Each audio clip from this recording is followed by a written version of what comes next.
Te doy mi sueldo si traduces esto. Se burló el millonario de la limpiadora, sin saber que ella era la única que podía salvar su fortuna. El aire en el piso 50 de la torre financiera global era una entidad en sí misma.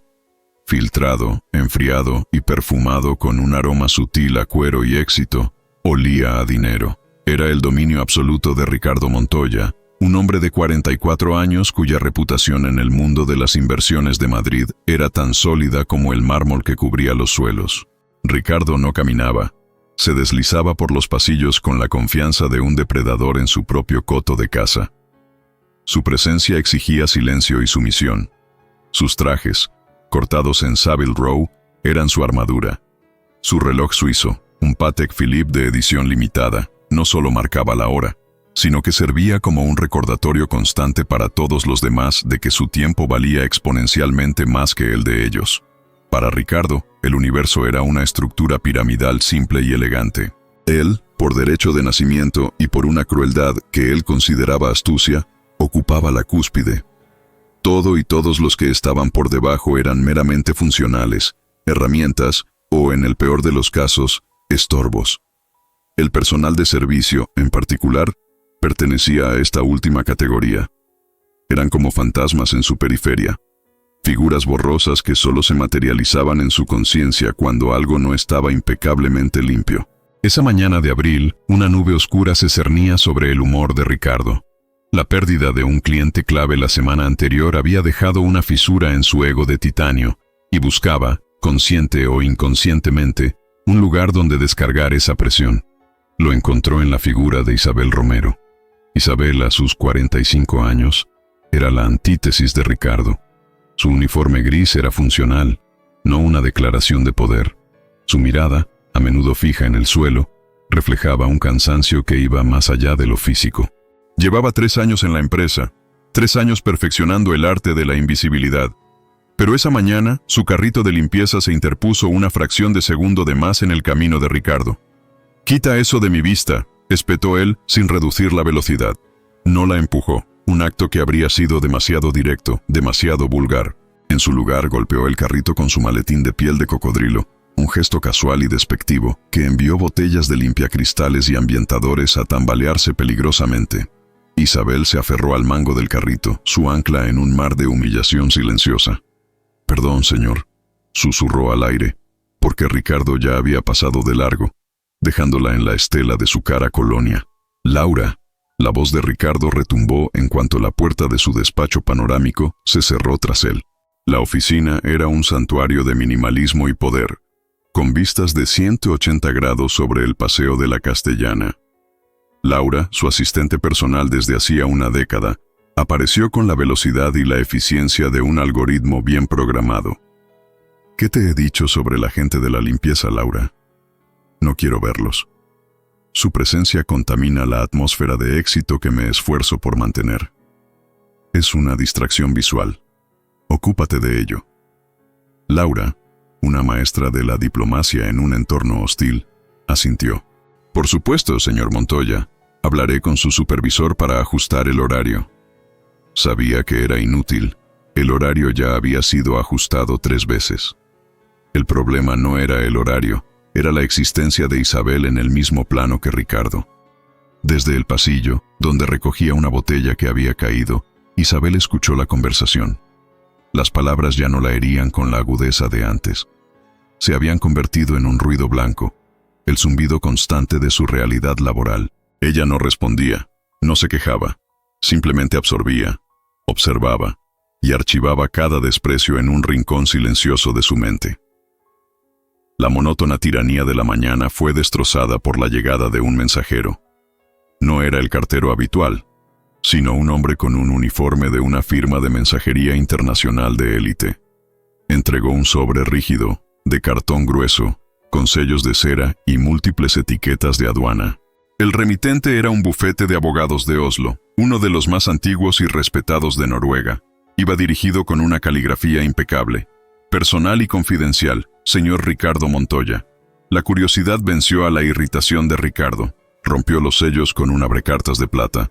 Dentro, una pila de documentos impresos en papel de alto gramaje. y un idioma que parecía una broma cruel. Las palabras estaban llenas de y or, letras que parecían más símbolos decorativos que componentes de un lenguaje. ¿Pero qué es esta payasada?, masculló, pasando las páginas con una mezcla de furia y desconcierto. Laura, ven a ver esto. ¿Es el día de las bromas pesadas? Laura se acercó y tomó los documentos con delicadeza. Su rostro permaneció neutral mientras sus ojos escaneaban los encabezados. Señor, el membrete es de Advocat Firma et Dahl & Larsen. Son una institución en Noruega, y estos sellos son notariales. Esto es oficial. Ricardo le arrebató los papeles. ¿Noruego? ¿Quién demonios me escribe en noruego? Esto es una pérdida de mi valioso tiempo. Debe ser una estafa. Su convicción, sin embargo, comenzó a flaquear cuando Laura, con un dedo discreto, señaló una línea de texto. No entendía las palabras, pero sí los números. Una cifra con muchos ceros, seguida de las siglas NOCA, y una fecha límite muy clara, 18-0. Hoy.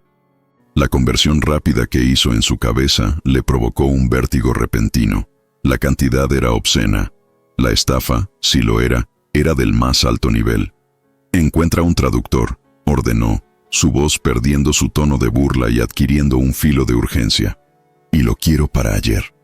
La orden de Ricardo, cargada de pánico apenas disimulado, activó un protocolo de emergencia en la oficina.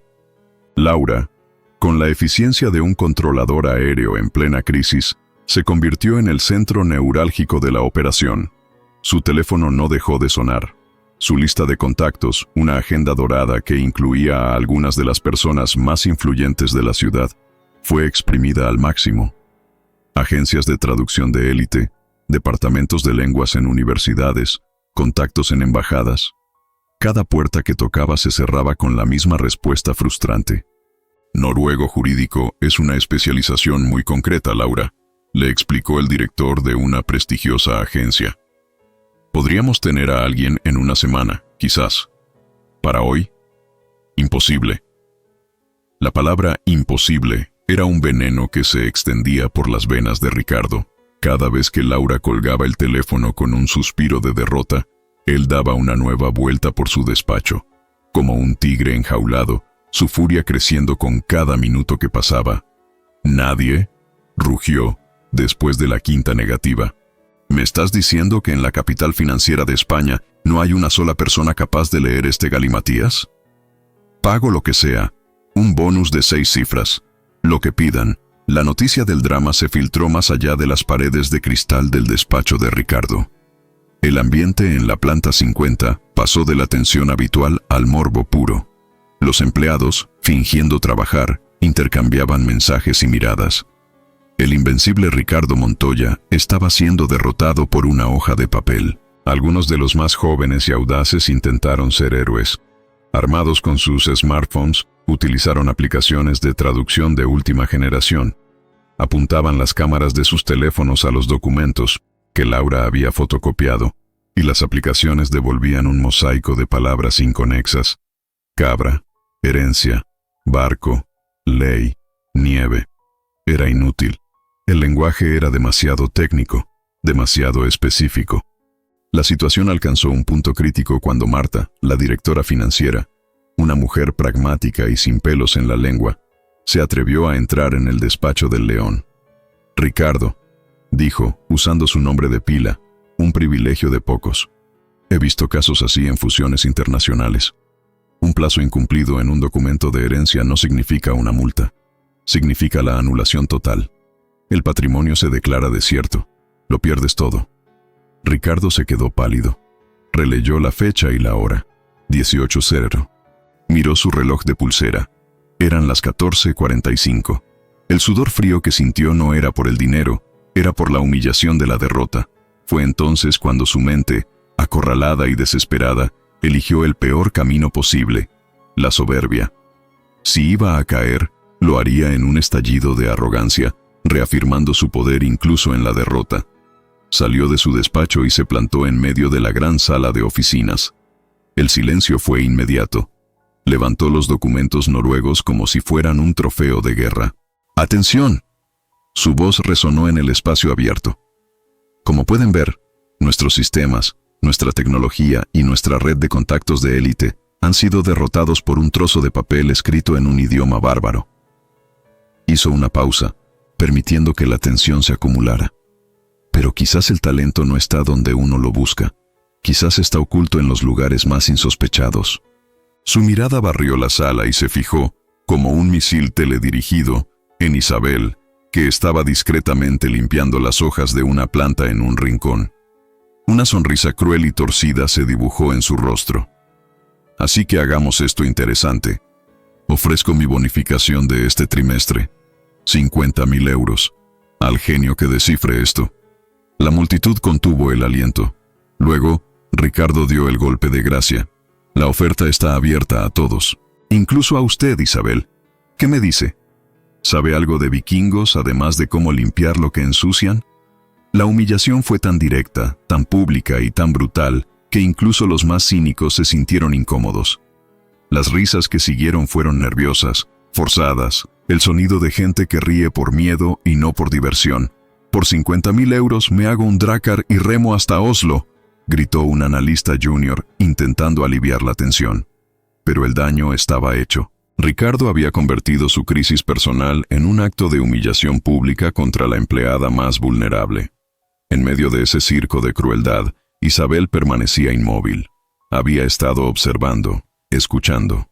Cuando sus ojos lograron enfocar las letras del documento que Ricardo agitaba, sintió una sacudida eléctrica, un reconocimiento que le revolvió el estómago. No era solo noruego, era noruego legal, un dialecto profesional que ella conocía tan bien como la palma de su mano. Y en ese instante, entendió que el universo, en su extraña y retorcida manera, le estaba presentando una oportunidad. La oportunidad de responder a 3 años de humillaciones no con palabras, sino con un acto que destruiría el mundo de Ricardo Montoya. Respiró hondo, un aliento que pareció durar una eternidad. Dejó su paño de limpiar y dio un paso al frente. Con su permiso, señor Montoya. Su voz, clara y firme, cortó el aire como un cuchillo. Acepto su oferta. Yo puedo traducir esos documentos. El efecto de las palabras de Isabel fue como pulsar un interruptor de silencio universal. Las risas forzadas se extinguieron. Las sonrisas burlonas se congelaron y más de 50 pares de ojos se clavaron en la figura menuda vestida de gris. El tiempo pareció detenerse. Ricardo Montoya, que estaba a punto de lanzar otra puya, se quedó con la boca abierta, su expresión pasando de la arrogancia a una incredulidad casi cómica. «¿Tú? ¿Qué has dicho?», balbuceó, como si su cerebro se negara a procesar la información. Isabel no vaciló. Dio otro paso, saliendo de las sombras del rincón y entrando en la luz fluorescente de la oficina. Su postura había cambiado. Ya no era la mujer encorvada que intentaba no ocupar espacio. Estaba erguida, con los hombros hacia atrás y la barbilla levantada. «He dicho que puedo traducir los documentos para usted, señor», repitió, y esta vez su voz tenía un timbre de autoridad que nadie en esa sala le había escuchado jamás. «Conozco perfectamente el idioma noruego». Por un segundo, el desconcierto de Ricardo se transformó de nuevo en burla. Una carcajada estruendosa, aunque algo forzada, brotó de su pecho. «¡Ja! Esto es increíble. La señora de la limpieza resulta que es una experta en lenguas escandinavas. ¿Qué será lo próximo? ¿El contable es un astronauta retirado?». Se giró hacia su audiencia, buscando la complicidad de sus empleados. «Díganme que no es lo más gracioso que han oído en su vida». Algunos rieron, pero esta vez el sonido fue débil, incierto. Había algo en la calma de Isabel, en su absoluta falta de miedo, que resultaba desconcertante. Era como ver a un cordero enfrentarse a un león sin pestañear. La situación había dejado de ser divertida para volverse extraña, casi surrealista. «No es una broma, señor Montoya», insistió Isabel, su voz manteniendo un tono uniforme y sereno que contrastaba violentamente con la histeria de Ricardo. «El tiempo corre. Si quiere salvar su herencia, le sugiero que me tome en serio». La mención de la herencia fue como un jarro de agua fría para Ricardo. ¿Cómo sabía ella esa palabra? ¿La había adivinado? ¿O realmente entendía lo que ponía en esos papeles? La duda, una semilla venenosa, comenzó a germinar en su mente. Miró a la mujer. Su rostro era una máscara de serenidad. No había rastro de la sumisión habitual. «Escucha, Isabel», dijo, intentando recuperar el control. Su tono ahora una mezcla de condescendencia y una incipiente desesperación. «Aprecio tu iniciativa, pero estos son documentos legales muy complejos. No es algo que se aprenda en un curso online. Vuelve a tu trabajo. Deja que los profesionales se encarguen». Pero Isabel no se movió ni un centímetro. «Usted ofreció 50.000 euros a quien resolviera el problema. Yo soy la única persona que se ha ofrecido. ¿Va a retirar su oferta?». La pregunta era un jaque mate. Retirar la oferta sería una muestra de debilidad, una admisión de que su bravuconada era hueca. Ricardo se sintió atrapado. «Está bien», exclamó con un gesto de exasperación. «¿Quieres hacer el ridículo? Hazlo, pero que sea rápido. Toma». Le arrojó los documentos sobre una mesa cercana con un gesto de desdén. «Adelante, catedrática, ilumínanos». Isabel se acercó a la mesa y recogió los papeles con una delicadeza que parecía casi reverencial. El murmullo en la oficina cesó por completo. Todos los ojos estaban fijos en ella. Inclinó la cabeza y sus ojos recorrieron la primera página. Un cambio sutil pero perceptible se produjo en ella. Fue como si se despojara de un pesado abrigo invisible. Su rostro se iluminó desde dentro. Sus facciones se relajaron, como si estuviera reencontrándose con una parte perdida de sí misma. Entonces, levantó la vista y comenzó a leer en voz alta. Pierre Ger Montoya. Su pronunciación era tan perfecta, tan fluida, que el sonido del noruego llenó la sala no como un idioma extranjero, sino como música. Vi skriver för att informera dig om den juridiska statusen till arven erlatt av din grandonkel, Lars Eriksson, som döde i Bergen den 1 de febrero i år. Tradujo sin pausa, su voz clara y segura.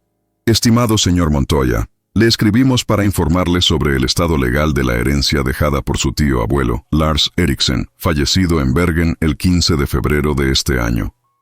La mandíbula de Ricardo cayó. No era solo que estuviera leyendo. Estaba interpretando, transmitiendo el tono formal y legal del texto. Era una actuación de virtuosismo lingüístico que nadie podría haber imaginado. «Siga», ordenó Ricardo, su voz ahora un susurro ronco, despojado de toda su arrogancia. Isabel asintió y continuó, desvelando los secretos de una fortuna que pendía de un hilo que solo ella podía sostener. A medida que Isabel continuaba traduciendo, la atmósfera en la oficina se transformaba de un circo de humillación a una sala de tribunal donde se estaba dictando una sentencia. Cada palabra que pronunciaba era un clavo más en el ataúd de la arrogancia de Ricardo. Su tío abuelo, Lars Eriksson, un hombre al que usted no conoció, amasó una fortuna considerable en la industria naviera y en inversiones inmobiliarias en la costa oeste de Noruega. Traducía Isabel, su voz firme y metódica. El patrimonio total está valorado en 200 millones de coronas noruegas, lo que al cambio actual son aproximadamente 20 millones de euros. Un jadeo colectivo recorrió la sala. La cifra era mareante. Ricardo, que se había dejado caer en la silla más cercana, parecía haber encogido. El testamento estipula que, como último pariente de sangre conocido, usted es el único heredero. Sin embargo, la ley noruega de sucesiones es muy estricta. La cláusula de aceptación es irrevocable. Debe confirmar la recepción de esta notificación por un canal oficial antes de las 18:00 de hoy, hora de Madrid, y los documentos de aceptación, debidamente firmados y notariados, deben ser recibidos por el bufete en Oslo antes de la medianoche. Cualquier incumplimiento, por mínimo que sea, resultará en la transferencia íntegra del patrimonio al Fondo de Preservación de Fiordos del Estado noruego. Cuando terminó, un silencio denso y pesado llenó el espacio. Isabel dobló los documentos con precisión y los colocó sobre la mesa. Levantó la vista y miró a Ricardo. El hombre más poderoso de la sala parecía un niño perdido. ¿Cómo? Fue lo único que Ricardo pudo articular. ¿Cómo es posible?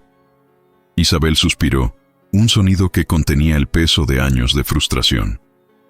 Antes de limpiar suelos, yo era catedrática de lenguas germánicas en la Universidad Complutense, explicó, su voz teñida de una melancolía que nadie le había conocido. Mi especialidad eran las lenguas escandinavas. Dediqué 15 años de mi vida a la academia.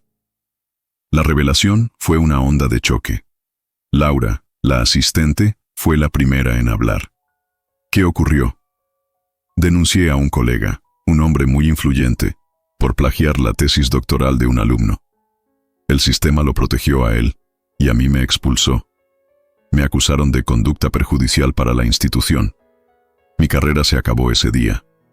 Con un marido enfermo y un hijo en la universidad, necesitaba trabajar. Acepté lo primero que encontré. Y aquí estoy. La historia, contada con una dignidad sin autocompasión, avergonzó a todos los que la escucharon. Ricardo, sin embargo, aún tenía un último vestigio de su antiguo yo. Incluso si es verdad, ¿cómo sé que no te estás inventando las cifras, los detalles? Isabel lo miró, y por primera vez, una sombra de sonrisa apareció en sus labios. Era una sonrisa irónica, casi compasiva. Señor Montoya, antes de mi carrera académica, trabajé como traductora jurada para el consulado de Noruega en esta misma ciudad. Todavía tengo contactos. Si quiere, puedo hacer una llamada ahora mismo para que verifiquen cada detalle. Sacó de su bolsillo un teléfono móvil anticuado, pero su gesto fue tan decidido que Ricardo supo que no era un farol. La última defensa de su escepticismo se derrumbó. Estaba completamente a merced de la mujer a la que había humillado. ¿Qué quieres?, preguntó finalmente. Su voz era la de un hombre derrotado. ¿Cuánto por ayudarnos a terminar esto? Isabel lo miró fijamente, sus ojos tranquilos pero implacables. Usted ya puso el precio, señor. Su bonificación, 50.000 euros. Ricardo asintió lentamente. La cifra, que había lanzado como un insulto, ahora era el precio de su salvación. Lo tienes, pero tiene que estar todo listo en menos de una hora. Estará listo, aseguró Isabel. Necesito la sala de juntas, un ordenador con acceso a internet y una impresora. Y que nadie, absolutamente nadie, me interrumpa. Ricardo, aturdido, solo pudo asentir y dar las órdenes. Mientras Isabel caminaba hacia la sala de juntas, su figura ya no parecía la de una limpiadora, sino la de una reina reclamando su trono. 45 minutos después, salió. Sobre la mesa de Ricardo depositó un dossier impecable. La traducción completa y jurada, la carta de aceptación redactada en perfecto noruego legal, y un poder notarial para que el bufete de Oslo agilice los trámites. Solo necesita firmar aquí, aquí y aquí. El trabajo era de una profesionalidad asombrosa. Ricardo firmó donde ella le indicó. «El pago, señor Montoya», dijo Isabel, tendiéndole un trozo de papel con un número de cuenta. Con manos temblorosas, Ricardo hizo la transferencia desde la aplicación de su banco. El sonido de la notificación llegó al teléfono de Isabel. Ella lo miró, asintió y dijo, «Gracias». Se dio la vuelta y antes de irse añadió, «Ahora sí me disculpa, mi turno aún no ha terminado. La papelera de su despacho está llena». Y se marchó, dejando a Ricardo Montoya solo, en silencio, rodeado de una fortuna que casi pierde, con el eco de la lección más profunda y humillante de su vida resonando en sus oídos. ¿Qué te pareció la lección que recibió? Dime en los comentarios qué habrías hecho tú. Si te gustan estas historias, suscríbete ahora para no perderte la siguiente.